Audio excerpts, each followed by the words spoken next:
people have very strong conceptions कि अगर startup में पैसा डाला, it's a Hindi frame, I'll explain you also. अगर स्टार्टअप में पैसा डाला तो पैसा बनेगा या टूटेगा. In English, what I rephrase that, if you invest a single penny also in startup, you will become 100x from here or become zero. Welcome to 20-Minute Leaders. Just sit back, relax, and learn from the leaders of today. It's a journey.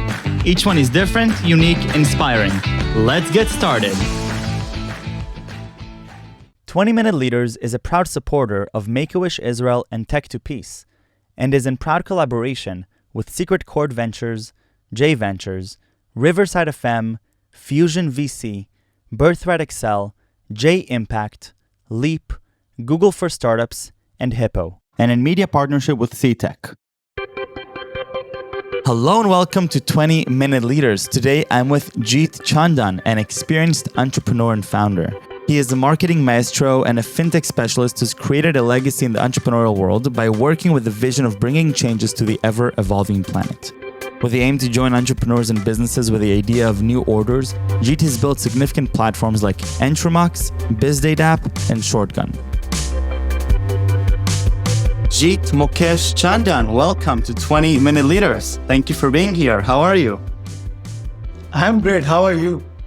Good. Where are you calling from right now? So I am based out of Bombay, which is in India right now.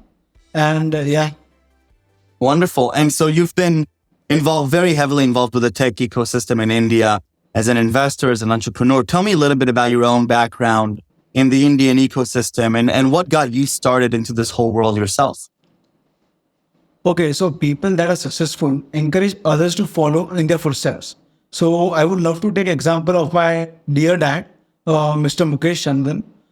So he helped me a lot to change my thought process in what kind of thoughts I had to come into. Example, when I was very small, at the age of 10, 12, my dad used to always tell me about Mr. Mukesh Ambani, Mr. Ratan Tata, and many other inspirational leaders. He taught me the basics and the core values of business. Even my uncle, Mr. Vikram, who taught me how business has to be done. So both of them has played a very supporting role in my entrepreneurial journey. So when I was 13, I created my first mobile app. So the mobile app was truly a social media kind of an app for a community. When I was 16, it's not something new, but I started an NGO known as Help Udan Foundation. So basically, Help Udan Foundation was an NGO, one of the first kind, where we used to make people self-sustainable. Self-sustainable means self-reliant, a person who can generate income on himself. Example, you know the condition of India also. There are many farmers, there are many people who are unemployed in India. So what we used to do, we used to give them jobs, business plans and business in India where they could earn minimum 10,000 rupees, 20,000 rupees in India, which helped them sustain their lives. So when COVID came, I came to Bombay back. So when I came to Bombay, like every youngster, I was also into Netflix, Amazon Prime, and all of the series. But after a point, my dad told me, Jeet, now you have to become serious. That time my age was only 18. Sorry. So my age was only 18, and my dad told me, Jeet, now you have to become serious. So I thought, yeah, I have to do something in my life. So I started my own digital marketing company and a software company. Within 6 months of time, I started earning a lot. So which I thought that I should start investing in other startups. Because to grow my money, I can take risks today and grow the funds I have. So I started investing in 1 startup, 5 startups, 10 startups. And later on, we started a brand known as BizDateup. BizDateup is basically a platform in USA. It's really famous for crowdfunding platform. So we have created a very well-known crowdfunding platform in India, which helps startup invest their investments in different kinds of startups. And here I am with you sitting on the podcast and explaining how I'm doing business. And this is how my journey has been.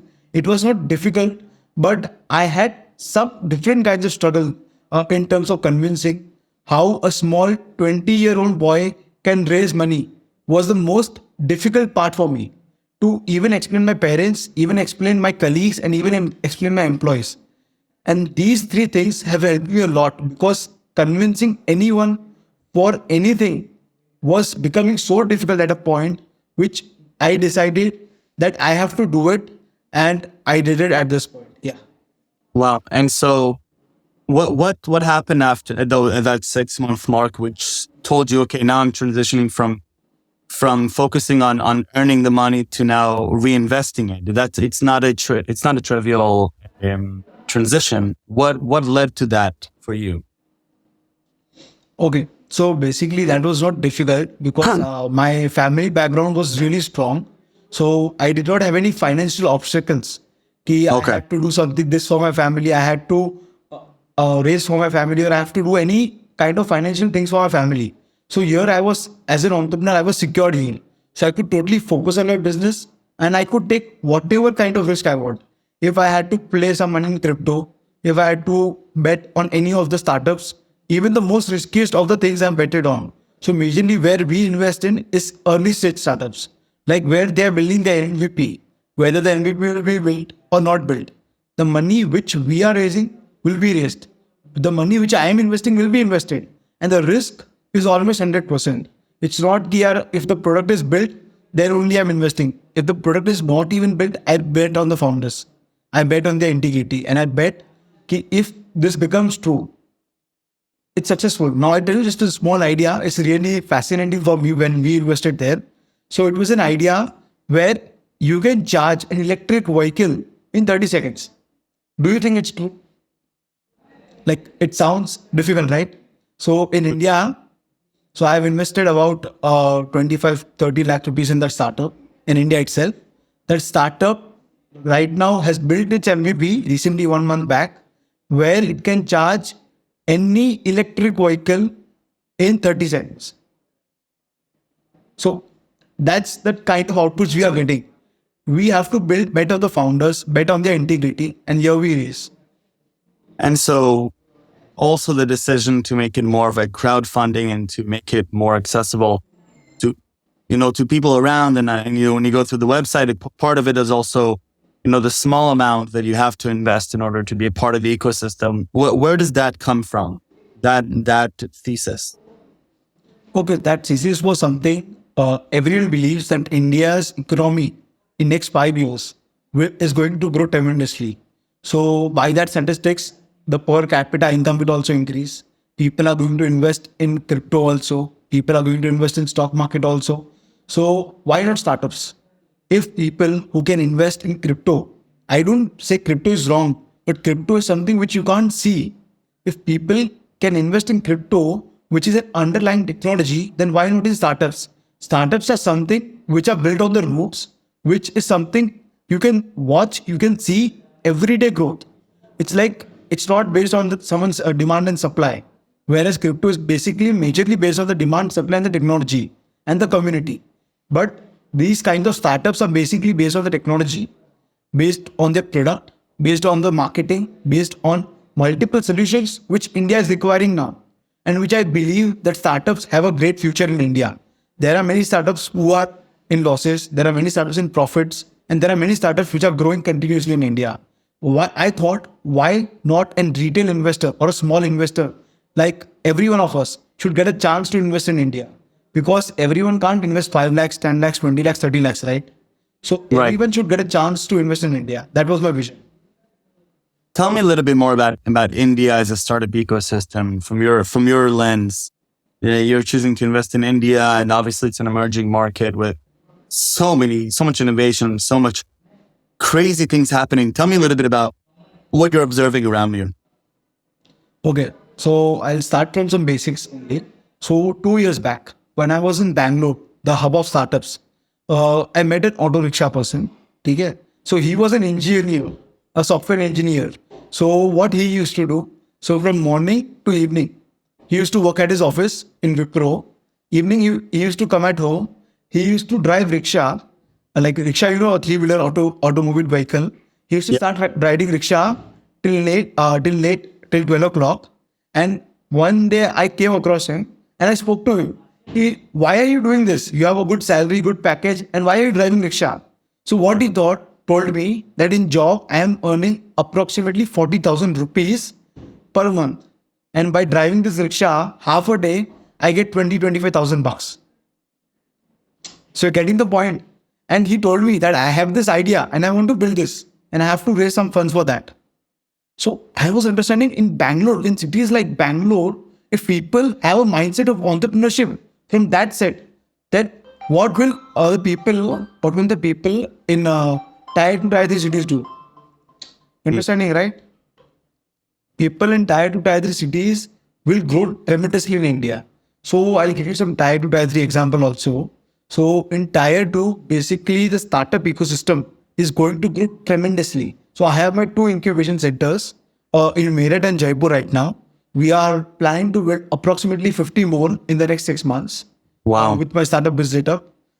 Basically, the incubation is going to help the startups raise funds to grow their investments and to help them a handholding support with mentors and other solutions. So, like companies like Cola, Zomato, people think that they don't have a future, but people don't know that there are so much of communities. There are so much of people who have invested in Zomato, right? So if people every day I use Zomato. If I want to order food, I use Zomato. I want to travel without my driver, I have to go with Ola only. I feel they are more safe, they are more secure, and they are more convenient. And I'm habituated. So when they started, they were giving their products in free. That was a strategy to adapt the market fast. Now they're charging us 50 rupees, 100 rupees, 150 rupees for delivery for 2 kilometers only. In USA, the amount might be very small, but as Indians, these amounts are very large, at a very grand sum for us. Basically, the Indian startup ecosystem, basically what I understand is very easy to understand. There are 4 roots of it. One is conception. People have very strong conceptions कि अगर startup में पैसा डाला, it's a Hindi frame, I'll explain you also. अगर startup में पैसा डाला तो पैसा बनेगा या टूटेगा. In English, what I rephrase that, if you invest a single penny also in startup, you will become 100x from here or become zero. And that's true. To a certain point of extent, you also know as an investor, if you invest any point of money or if you invest of $1,000, $1 million or $10 million, you might lose it totally or it will become 30x, 50x or 100x. And that's true for all of us. But the total ecosystem in startups, like companies like Zerodha, have been totally profitable in India. It's $1 billion unicorn right now. Company which took minimum 5 to 10 years to build. But it was very strongly rooted from its finance. That we don't have to go in the market and start spending money to get consumers. When we build a strong product, consumers will come on its own. And every year, Zerodha has booked profits. Not even a single year in Zerodha was a loss making. And right now, due to the drastic market changes, the recession coming soon in the USA, India, everywhere and every country, shows me that investment in startups might reduce analytically. But I would like to tell you that today also in India, investments are happening at a very high pace. There are not much news coming out of the market, but there is a very high scope in India for investments also. Right now, when the market is going down, people are thinking that I should put in real estate, commodities and startups. People are not thinking of crypto. People are not thinking of stock market. People are only thinking invest in real estate, gold or startups. Why startups, Because there are many startups who are even profitable, but that are not honored. Every business starting in India is a startup. Today, example, I leave this business. If I'm doing a job, I leave this business. I go ahead. I can also do a startup. You can start your own startup. You can also say I want to raise. So every new business you start is a startup. Whether it's profitable, loss making, you raise or not raise, does not make any sense. Every business starting in India is startup. Every month in India, people have registered more than 20,000 firms. It means every year we are having more than 1 lakh entrepreneurs. And with my aim, with my incubation pace, I would love to contribute every year more than 50,000 entrepreneurs by next year itself. So right now, this month only we started 2 incubation centers. Every month we have a plan of starting around 2 to 4 incubation centers. Wow. So the plan is, it's incredible. Yeah. So the plan is, if we incubate startups in tier 2, tier 3. Tier 2, tier 3 basically means villages of India. So if we incubate good entrepreneurs from there, and if they raise well, they grow well, the system of India will grow. Example, there is a lot of unemployment. And the problem of unemployment, nor Mr. Mukesh Ambani can solve, nor Mr. Asim Premji can solve, or not any FDIs can solve. The only solving unemployment can be done by startups. Because the more number of entrepreneurs will grow in India, the more the businesses will grow. Yeah. Right. And so take me back a little bit to where this personal passion of yours is coming from, creating this sort of butterfly effect and this exponential growth. Well, where is that coming from for you? Okay, so basically, people would like to work in my company or me because I believe in empowering people. And I am basically getting empowered from Mr. Sandeep Maheshwari, from Mr. Ved Bindra. So, you know, what happens when we watch different kinds of videos, when we watch different kinds of entrepreneurs do different multiple things, we also feel that how I can do different, how I can get impact to the society. So there was a time when I used to see many poor people begging on the streets in India, and I thought, why I should be, what I can do for them? Should I give them money? I have 500 rupees in my pocket. I can give them that, but will that solve their problem? No, right? They need to be guided well, right? That time I started Udan, and from Udan I got the roots of how entrepreneurship should be taken care of, and I took a decision that with Udan I am getting these villages and these people employed. So with my journey of entrepreneurship, can't I get the people who are studied well, people who have done engineering, people who have done other kinds of studies, who are not getting jobs, get them to entrepreneurship? Because if they come to entrepreneurship, they have lots of energy. Because of not getting job, because of not doing multiple things, they are already frustrated. And if I give them some opportunity, what will happen? They'll boost up. And that was the biggest theory, like 2.5 backs. I thought that because of this, and if I do this, I might get successful and might make hundreds of people successful with that. See, this is something not only for earning, not for my bread and butter, but this is something which I had from my roots. Before even starting BizDateup or Entremax, I had thought that I would do something for them. And this is what kind of contribution I want to do. Wow. Take me to your grander vision for yourself. What are you excited to be working on? What do you wish to be working on over the years? So basically, I want to work for the youth of the country. And I want to make sure if the government does something or not, I want to make sure that there should be every person in India who should have their own bread and butter by their own hard work. Not something here today you came to India, you saw some poor person and gave them money. I don't want to see that. I want to see every Indian earn their bread and butter from their own hard work. I know there will be losses, there will be depression, there will be multiple other problems too. But I have a vision, not everyone, but majority will do that at a time. Because if you are earning, I am earning, the country's economy is growing, then every development will also take place, every new business will also take place, and every new employment will also take place. If we are saying India is seeing a $5 trillion economy in next 7 to 8 years, then why not I contribute to that economy? Why I can't get so many youngsters, so many entrepreneurs to that business? Like recently only with my platform, I have funded more than 5 startups in 1 month. If I go by this pace also, every year I will create more than 100 entrepreneurs only with my funding platform. If I also incubate this with my incubation platform, I might create more than 1,000 entrepreneurs by this year end. The thing is, if I create 1,000 entrepreneurs, every entrepreneur gives around 2 or 3 jobs. I am giving 3,000 jobs a year, which is no less than Mukesh Ambani hiring some people for his company for a month's time, right? My only vision is that everyone should have their own bread and butter. Me earning, me becoming a billionaire, or me doing anything does not make any sense.